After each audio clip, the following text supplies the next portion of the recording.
محترم ناظرین، تراویح میں عورتوں کا قرآن سنانا یعنی حافظہ عورت کا تراویح کی نماز پڑھانا جماعت کے ساتھ اور پیچھے تمام عورتوں کا نماز پڑھنا کیسا ہے بتا دیجئے آئیے دیکھتے ہیں فتویٰ۔ پہلے تو جامعہ اسلامیہ بیرونی ٹاؤن کا فتویٰ سماعت فرمائیے، اس کے بعد دارالعلوم دیوبند کا فتویٰ بھی ہم سماعت فرمائیں گے۔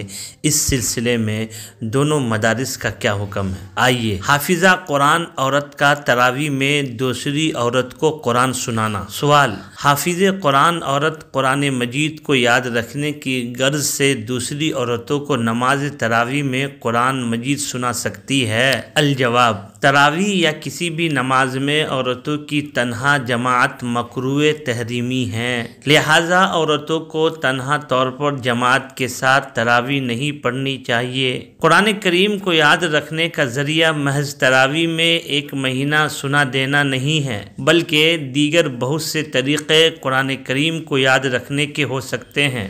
اپنی روزانہ کی نفل وغیرہ نمازوں میں پڑھتی رہے، اسی طرح دوسری عورتوں یا محرم مردوں کو نماز کے علاوہ سناتی رہے، نیز اپنی تراویح کی نماز میں بھی تنہا پڑھتی رہے، یہی مناسب اور بہتر ہے۔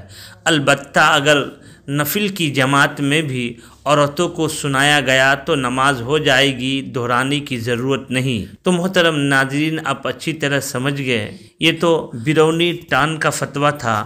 اب آئیے دارالعلوم دیوبند اس سلسلے میں کیا کہتا ہے۔ کیا حافظہ لڑکی تراویح میں صرف عورتوں کی امامت کر سکتی ہے؟ سوال: کیا ایک حافظہ لڑکی اگر قرآن کریم کی حفاظت کے لیے نماز تراویح میں مکمل قرآن سنانا چاہے تو کیا گھر میں عورتوں کی جماعت بنا کر تراویح پڑھ سکتی ہے؟ قرآن و حدیث کی روشنی میں اس کی وضاحت کر دیں۔ الجواب: تنہا عورتوں کی جماعت کے جس میں امام بھی عورت ہی ہو ناجائز ہے، خواہ یہ جماعت تراویح کی ہی ہو تب بھی مکروہ تحریمی ہے۔ فتویٰ شامی وغیرہ میں صراحت ہے۔ رہا حفاظت کا معاملہ تو تراویح میں امامت پر ہی منحصر نہیں، بلکہ سال بھر تلاوت کا اہتمام کرنا، گھر میں والد، بھائی، بہن، والدہ کو سنانا، بچیوں کو پڑھاتے رہنا، نوافل و فرائض میں طویل قرات کرتے رہنا وغیرہ امور کو اختیار کرنے سے انشاءاللہ پوری طرح محفوظ رہیں گا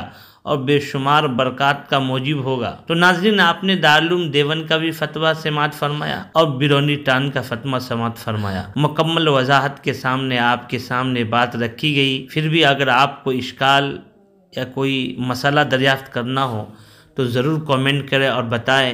اس طرح کا فتویٰ دارالعلوم دیوبند بیرونی ٹاؤن کا لے کر آتا ہی رہتا ہوں۔ آپ ہمارے چینل صادق نیوز پہ نئے ہیں تو چینل کو سبسکرائب کریں، شیئر کریں، کامنٹ کریں۔